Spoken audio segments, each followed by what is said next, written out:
সকাল তুই থেকে রাখছো কেন? তুই আজকে সকাল থেকে তাড়াতাড়ি তাড়াহুড়ো করে কাজ করছিস কেন রে? আমার দিকে তাকা। আমার তারা আছে বলে আমি তাড়াহুড়ো করছি।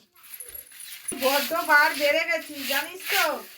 বেশি বকো না, বেশি বকো না। আমার ফোন এসছে, চুপ করো। হ্যালো, হ্যাঁ হ্যাঁ, তুমি একটুখানি দাঁড়াও, আমি যাচ্ছি। হ্যাঁ আমার সোনা ওরকম করে না, একটুখানি দাঁড়াও। এই, ও একবার টাকা দাও, আমি দেখা করতে যাবো। আমার টাকা দাঁড়াও। দেখা করতে যাবি মানে? আমি তো 5 তারিখে দিই লতা, আজকে তো 1 তারিখ। 5 তারিখ ফোনটা মানে না।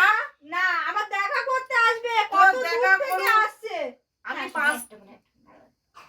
আমি 5 দাও। তারিখে তোর মাইনে দিই, আজকে 1 তারিখ লতা, আজকে কিন্তু দিতে পারবো না আমি। তুমি দেবে কি সেটা বলো। আজকে 1 তারিখ তুমি তোর না। দেখা করার জন্য আমি কেন দেবো আজকে হ্যাঁ, মাইনে? দেখছো না সেজে এসেছি, তুমি টাকা দেবে। আমি আসছি, তোমার ঘরের মধ্যে বালতি নিয়ে আসছি, টাকা ছাড়ো। আমার দাঁড়িয়ে আছে, অনেক দূর থেকে এসেছি।